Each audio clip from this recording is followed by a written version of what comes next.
Well, hi everyone, welcome back to the channel. Today it's Monday, the start of the week. Over the last week, since we've been doing the muck spreading, I've been in the workshop here, painting it out, trying to get it tidied up, so that's what I've been mainly doing. And if you have a look here, I'll give you a tour of this later. This is the new workstation for working on the equipment, the tractors. At the moment, the Defender's in, and I've got the Manitou over here, which we'll just take out now because we've got to go and move some straw in from the field because the sprayer is going to come and spray the fields off. Well, I must admit, the weather hasn't been great as of late. We had a fair bit of rain over the last couple of weeks. Although, that being said, these last few days, things have started to dry up. And earlier on, I was scraping up the yard and we had a nice bit of sun. So, spring is definitely on the way. We've been lambing as well, calving, and the daffodils are out on the drive near the farm. So, we're almost really heading into spring and just going to get the bales here. I'm hoping quite soon that this field will be able to be ploughed and drilled with the spring barley. So, hoping of course that, fingers crossed, it stops raining. So, that's what's going on. And as you can see, I've got my original overalls on, which are the overalls from a day in the life of a farmer, which was a fair few years ago now for any long-term subscribers who remember that piece of content.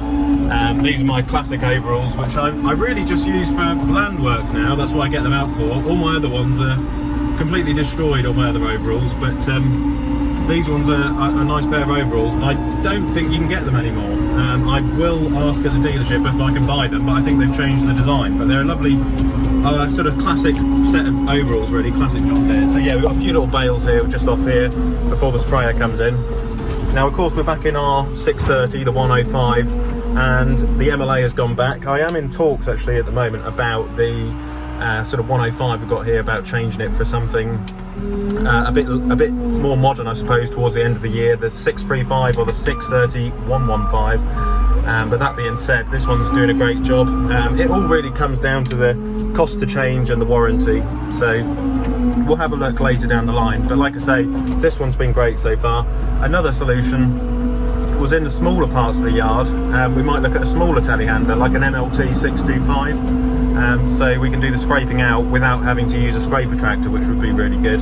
That being said, we are looking at a different building for the cattle later on in the year once they're out, so it'll be a fair while yet until they're out. But that being said, if the weather stays the way it is now, it's not going to be long until turnout, to be honest. You know, the cattle will be out pretty soon, so fingers crossed we can turn the cattle out, get the float on the tractor, and they'll all be out.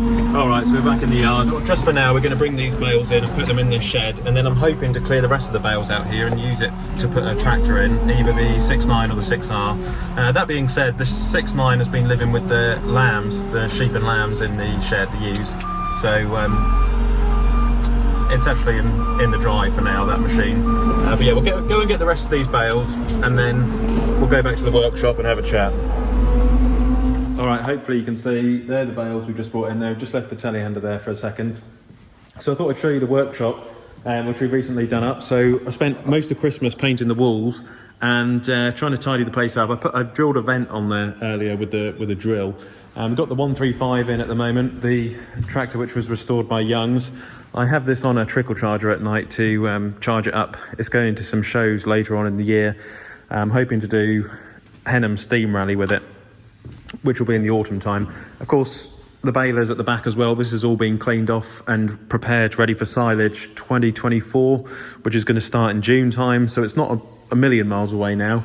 I have got some net wrap in there, looking to change it to the Tama wrap. I think there's one Winner Novitex, which I'm going to look at next year, or this season, sorry. So this is all been blowed off. I've also got the, if any subscribers remember, the pickup was full of net wrap. I stripped that down the other day and removed all the net wrap from a broken bale, which was my fault when I was learning how it operates. So currently, at the moment, the next sort of big job is getting the 6930 serviced. And thanks to one of our channel sponsors, Kramp here, I have been able to get some filters. So I had a lot of problems trying to get filters because the filters for the 6930, the prices have gone through the roof at the moment.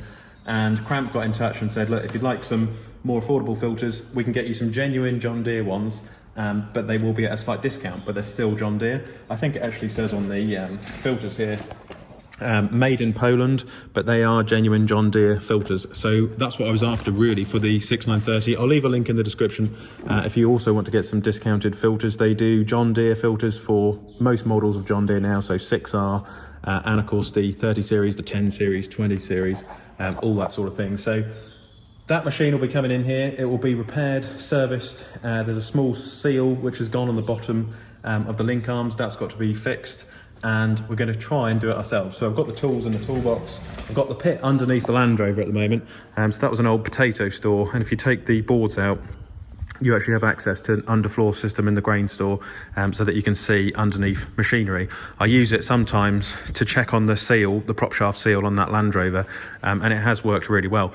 The prop shaft is actually on its way out in this at the moment, because when you change gear, there's an almighty bang, and it's one of those jobs I've been putting off for a while, but it does need a new prop shaft, and it's actually due a service pretty soon. So anyway, that's what's going on in the workshop. Like I said, next job, servicing the 6930. Great tractor, that one.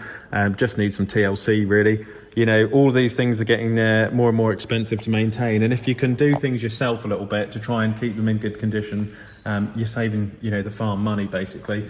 And it's like, you know, with the workshop, this grain store was manky old walls earlier, you know, didn't look great, but I've done this all over Christmas on my own.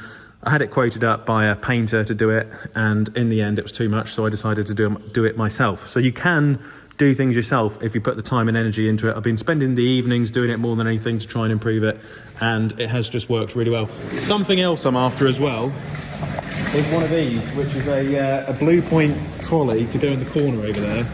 Pop the old lights on the old 135, and I'm trying to find if anyone knows where there is one. I'm after a Blue Point trolley just to go over here. There's a red one in there, and they also do a blue one as well.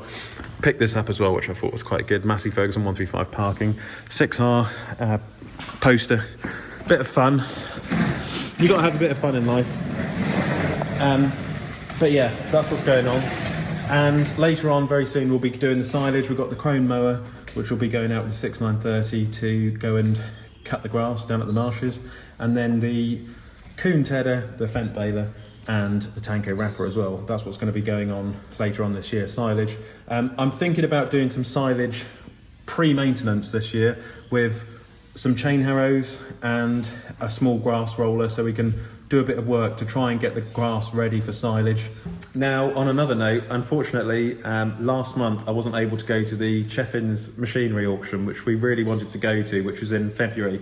So I'm looking forward to the next one, which is this March. 11th of March is the Cambridgeshire Cheffins sale. And from what I've heard, there's going to be quite a few classic John Deeres. There's a 7810, 7530, 6930, and a bit of everything for everyone. So hoping to go to that one if I can. Do look out for that. That'll be in the next couple of weeks. We've got a service of 6930. I'm going to put the chain harrows on and go down to the marshes with one of the smaller tractors and chain harrow the silage fields before we start mowing them, because it's not that far away, silage. Also, the cattle, hopefully April the 1st, fingers crossed, if the weather stays the way it is, we'll be able to turn the cattle out soon. And then also, the drilling will start soon as well, the spring drilling. So spread the fields with the muck, and the 8RX will come in, hopefully drill it with the massive, I think it's an 8-metre Vadestad drill, if I remember rightly. So that'll be drilling, and then I'll be loading up the drill with the Manitou over there. We have just received the seed, which is currently in the shed with the 6R, and that is malting barley, so that'll be for later on in the year in summertime, and then we'll bale up the bales as we have just done and bring them in later on in the year. So with that, keep liking and subscribing. I'll be going out with this soon down to Cambridge. Tomorrow we've got to service the 6930 with the filters and the oils, which is really important to get that tractor back up and running, because the service has been an issue. It's been a job I've been putting off for a while. And also there's a few little leaks under it, a few seals, which we're going to try and fix as well. So, and if there's anything you'd like to see, any content, do leave it in the comment section down below. We'll try and go to a few shows this year, take the Massey 135 out to a show. I'd also like to go to Manitou this year if I can, the Manitou factory in France. And there's also the John Deere factory in Germany. So that is another place I'd like to visit if I can. Just explore a little bit of Europe and see other parts of the world. So yeah, with that, keep liking and subscribing, and I'll catch you on the next one. Click here to subscribe to the channel, and click here to watch another Olly's Farm video.